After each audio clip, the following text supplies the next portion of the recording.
So it's been 17 years since the release of Assassin's Creed 1, and in that time we've obviously had a lot of features that completely changed the whole gaming industry from the Assassin's Creed games. And while we do see new additions each and every Assassin's Creed game, well, there have been some things in the past that kind of were forgotten and that we kind of saw in 1 or 2 games and that were lost after that. So in today's video I'm going to talk about 7 features that were really great back in the day but were kind of lost in the last couple of years.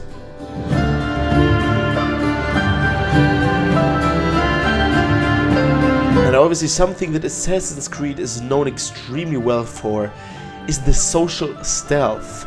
And what I mean here exactly is, in my opinion, perfectly portrayed in Assassin's Creed Unity, and it is where we are perfectly blending in with the crowd. You know, that is one of the core things, in my opinion, that Assassin's Creed is really about. And also in the games before that, especially in the Ezio trilogy, the social stealth was a very big part of the game and actually completing certain missions and tasks. And what the social stealth did, in my opinion, was that it encouraged the creative use of the environment very much and a more strategic approach to stealth, so that we were able to use stealth in a more, let's say, professional way, so that we were able to be free how we approach each mission. And while social blending still exists in Assassin's Creed, I mean, it got its return in Assassin's Creed Valhalla, but it's nothing to compare to Unity or Assassin's Creed Brotherhood, where the feature is literally a core aspect of the game. And a return to a more in-depth social stealth system with crowd interactions and distractions could be very interesting,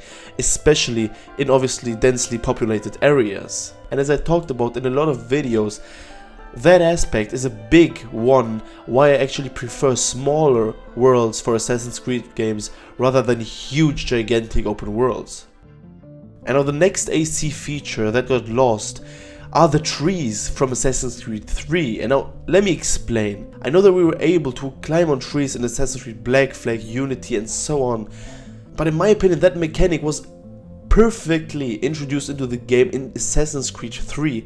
You know, the ability to climb onto trees offered a very new layer of freedom and tactical options during traversal and combat. And another thing that got lost in from Assassin's Creed 3 are the seasons, you know. If you remember, in the game it actually changes from summer to winter, and in the winter it was actually harder to walk through the snow, and thus the game encouraged us to climb onto trees because that way we were traversing faster. And you know, in Assassin's Creed games I've always loved, especially in spying missions, the ability to just go up on a rooftop, let's say, or a tree in Assassin's Creed 3 and just observe everything from up top. And obviously in Assassin's Creed Origins the mechanic completely disappeared, and you know, you're able to climb trees in Assassin's Creed Valhalla, but it's obviously not encouraged in any way. And the freedom of movement that is offered by trees in a game like Assassin's Creed, I think that even modern Assassin's Creed games could benefit very much from incorporating more diverse climbing options and utilizing the environment for more creative takedowns or for spying missions, let's say. And now, while Assassin's Creed Revelations, in my opinion, is definitely the weakest out of the 3 Ezio games, one feature is something that I really enjoyed, and I'm talking about the tower defense. You know, if you remember in Assassin's Creed Revelation, it was kind of a mini game that offered a break from the main gameplay loop and added a strategic layer to base management. You know, when the Templars attacked our bases in Constantinople, we were actually able to use a tower defense system in order to defend our bases. And I know that in that era of, you know, 2011, 2012, things like Plants vs. Zombies or Kingdom Rush were very hyped, but still it made a lot of sense actually for an Assassin's Creed game, and it was a feature that I enjoyed very much, you know, for a small break, you know, from all the spying and killing. You know, I know that tower defense might feel out of place in the current narrative focus of Assassin's Creed game. However, you know, some strategic elements like base defense during sieges, for example, could be a very interesting addition, and I would love to see a feature or mechanic similar to that one in an Assassin's Creed game in the future. And now the fourth aspect, the fourth feature that I'm very sorry that we don't have anymore is the ability to turn off the HUD in Assassin's Creed Unity just by pressing one single button. You know, I know that in other Assassin's Creed games you can go into the menu and turn off the HUD manually, but in Unity you literally can change while playing just by pressing one single button and the HUD will disappear automatically. And in a series like Assassin's Creed, where the open worlds are so stunning and there is such a big emphasis on actually creating insane, historical, beautiful open worlds, I think that feature should be a staple in every single Assassin's Creed game. You know, that for example you just finished a mission or something and now you're just exploring or going somewhere and you simply just press one button and the HUD disappears automatically. I would love to see that feature return. And obviously turning off the HUD definitely allowed for a more immersive experience, you know, that we could appreciate the world without any single distraction. And I think that it should absolutely be present in future Assassin's Creed titles for the maximum immersion, and so that we're actually able to enjoy the open world like it should be. Okay, now the fifth thing is something from Assassin's Creed Syndicate. And while Syndicate is probably one of the weakest Assassin's Creed titles, one thing that I absolutely loved when it came to the movement was the grappling hook. I mean, kind of like in Batman Arkham Knight, we were literally able to move a lot quicker because of the grappling hook in Victorian London, and it was definitely a very nice add-on in Syndicate. And I mean, I know that it's kind of hard to incorporate the grappling hook in, let's say, Assassin's Creed Origins or Assassin's Creed Odyssey, but still, the grappling hook was an incredible invention that I absolutely loved in Assassin's Creed Syndicate.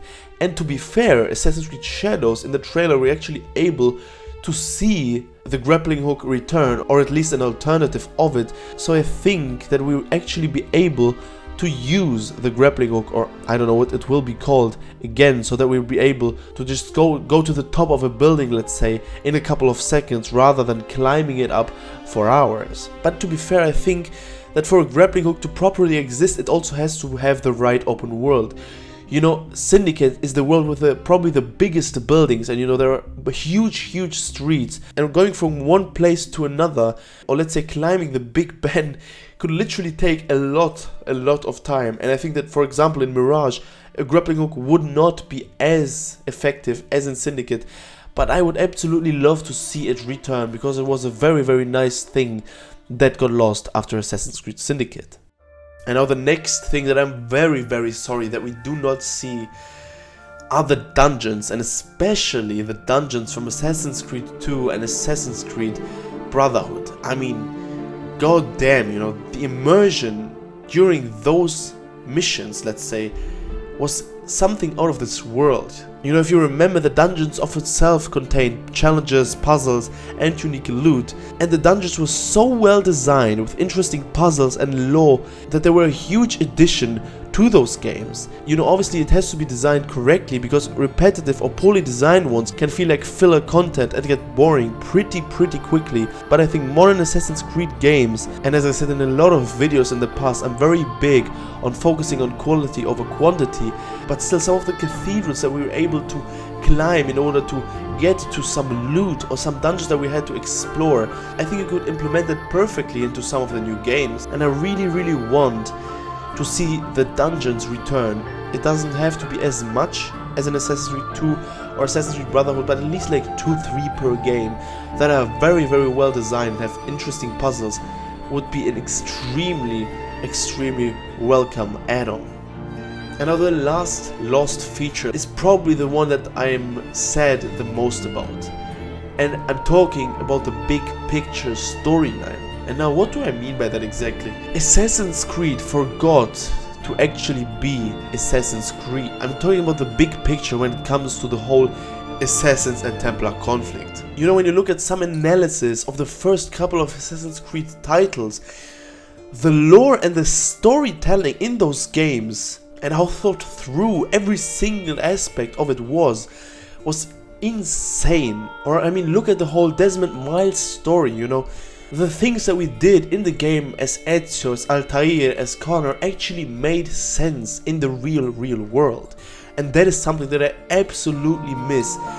And I mean, Layla Hassan is nowhere near Desmond Miles, you know, and I would love to see a proper story and a proper correlation between the past and the present like we had in those earlier games. And I mean, everything of it was fully fictional, you know, it had nothing to do with reality.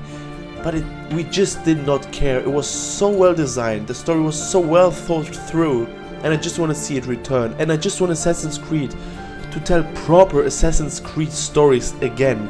Or also, if you think about the ending of Assassin's Creed Revelations, that is one of the best scenes in video game history, 100%. I mean, it was something out of this world. You know, probably everyone that played it had insane goosebumps, and just everything made so much sense, and it just left you speechless after completing those tasks and those missions. And I really want Assassin's Creed to return to creating those big Assassin-Templar conflicts that actually have a meaning behind them, and to also have a proper story in the present. Because what we have seen in the last couple of games, I mean, you know, you could really just leave out the whole aspect with the modern times, but just to see this big picture return and this proper way of telling Assassin's Creed stories would definitely, it would literally be the best thing that could happen to Assassin's Creed.